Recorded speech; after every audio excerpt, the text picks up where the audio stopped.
말씀을 체계적으로 나누는 요한복음 말씀입니다. 오늘은 29강이죠. 말씀을 체계적으로 묵상하는 요한복음. 이 책의 요한복음 생명의 영 그리스도를 만나다, 이 책의 140쪽 아랫단부터 시작하겠습니다. 29강입니다.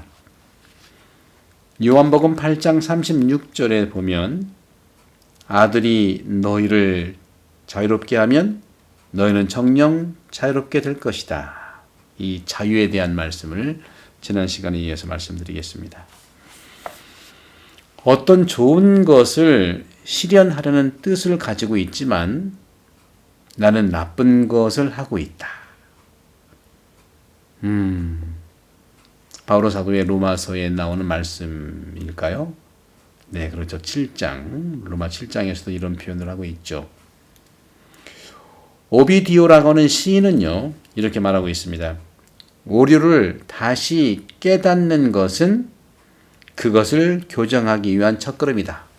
그렇죠.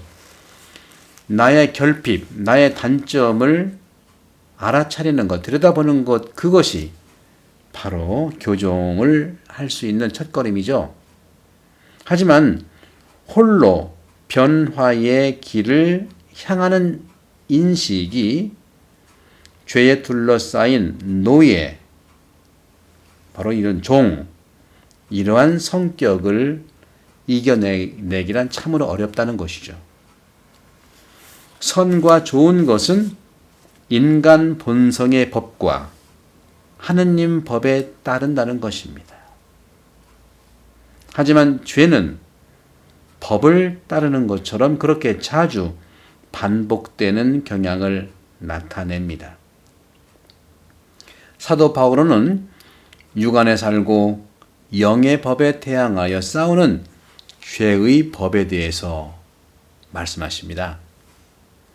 로마서 7장에서 사도 바오로는 암시적인 모양으로 이 싸움을 표현하고 있는데 한번 제가 읽어보도록 하겠습니다. 조금 이게 긴데요. 로마서 7장 14절에서 25절인데 하나하나 여러분들이 한번 들어보시기 바랍니다. 정말 아들 예수 그리스도가 우리를 자유롭게 하면 우리는 정녕 자유롭게 될 것이라는 것이죠. 하지만 우리는 우리의 삶에 자주 반복되는 이런 죄의 어떤 그 법을 따르는 것처럼 자주 반복되는 걸 볼 수가 있는데, 바로 바오로 사도는 육안에 살고 있으면서도 영의 법에 대항해 싸우는 이런 죄의 법을 로마서 7장에서 설파하고 계십니다. 한번 들어보십시다. 우리가 알고 있는 듯이 율법은 영적인 것입니다. 그러나 나는 육적인 존재, 죄의 종으로 팔린 몸입니다. 표현이 강력합니다.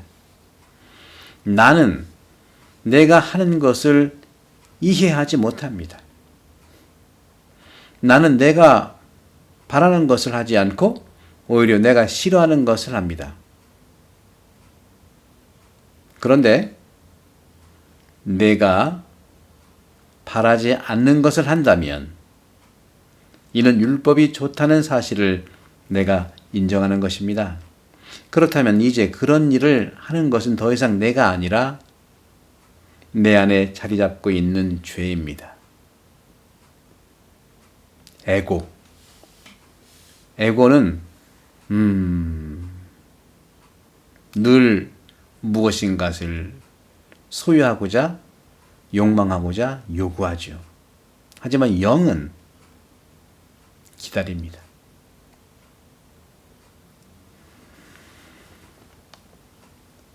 사실 내 안에, 곧 내 육안에 선이 자리 잡고 있지 않음을 나는 압니다. 나에게 원의가 있기는 하지만 그 좋은 것을 하지 못합니다. 선을 바라면서도 하지 못하고 악을 바라지 않으면서도 그것을 하고 맙니다. 정말 바오로 사도의 이러한 통찰은 우리 인간이 가지고 있는 원죄성의 통찰력이라고 할까요? 그래서 내가 바라지 않는 것을 하면 그 일을 하는 것은 더 이상 내가 아니라 내 안에 자리 잡은 죄입니다. 여기에서 다른 법칙을 발견합니다. 내가 좋은 것을 하기를 바라는데도 악이 바로 내 곁에 있다는 것입니다. 나의 내적인 인간은 하느님의 법을 두고 기뻐합니다. 그러나 내 지체 안에는 다른 법이 있어 내 이성의 법과 대결하고 있음을 나는 봅니다. 그 다른 법이 나를 내 지체 안에 있는 죄의 법에 사로잡히게 합니다. 나는 과연 비참한 인간입니다. 누가 이 죽음에 빠진 몸에서 나를 구해줄 수 있습니까? 우리 주 예수 그리스도를 통하여 나를 구해주신 하느님께 감사드립니다. 이렇게 나 자신이 이성으로는 하느님의 법을 섬기지만 육으로는 죄의 법을 섬깁니다. 로마서 7장 14절에서 25절입니다. 네, 아들이 너희를 자유롭게 하면 너희는 정녕 자유롭게 될 것이다. 그렇습니다. 우리는 전부 아들 예수 그리스도께서 우리에게 자유롭게 해주시기를 정말 믿고 있고, 그런 것이 정말 내가 진정 자유로운 존재가 된다는 사실을 우리는 믿고 또 믿고 있을 것입니다. 요한복음 8장 51절에서 59절은 나는 아브라함이 태어나기 전부터 있었다 하는 이 말씀, 특히 요한복음 5장 52절에 보면 이제 우리는 당신이 마귀 들렸다는 것을 알았어. 예수의 정체에 대해서 오해하는 거죠. 예수께서 당신이 누구신가라는 신원의 신비를 계시하실 때 세상과 성경이 전하고 있는 구원의 모습도 그렇게 완성됩니다. 히브리 사람은 이 말씀으로 다시 움직입니다. 고린토전서 1장 18절에 멸망할 자들에게는 십자가에 관한 말씀이 어리석은 것이지만 구원을 받을 우리에게는 하느님의 힘입니다. 이처럼 사도 바오로께서 말씀하시길 하느님의 희망은 세상의 눈에는 어리석음입니다. 세상을 위해 바보는 현실과 다른 가치를 나누고 있죠. 보통 사람은 돈을 저축하지만 바보는 그 가치를 모으지 않습니다. 아시시의 성 프란치스코도 바보로 여겨집니다. 김수환 추기경도 자신을 향해서 바보라고 하지 않았습니까? 성철 스님도 누더기 옷 4벌로 40년을 살면서 기자가 묻는 질문에 왜 누더기 옷을 이렇게 4벌만 가지고 평생을 삽니까? 했더니 성철 스님은 내가 바본데 바보가 더 좋은 그런 옷을 입을 수 있겠습니까? 하는 것이에요. 그렇습니다. 우리는 하느님 모습을 닮은 존엄한 인간이고 존엄성을 가지고 있는 존재지만 우리는 특별한 존재라고 생각하지 말아야 됩니다. 하느님의 모습을 닮았기 때문에 존엄하고 또 소중하지만 내가 나를 특별하다고 여기지 않는 것, 이것이 바로 하느님의 존엄성을 존중하고 살아가는 거예요. 이것은 가족 안에도 마찬가지고 특별히 성당 안에서 가까운 친구들 사이에서 분명히 이 부분은 우리가 놓치지 말아야 됩니다.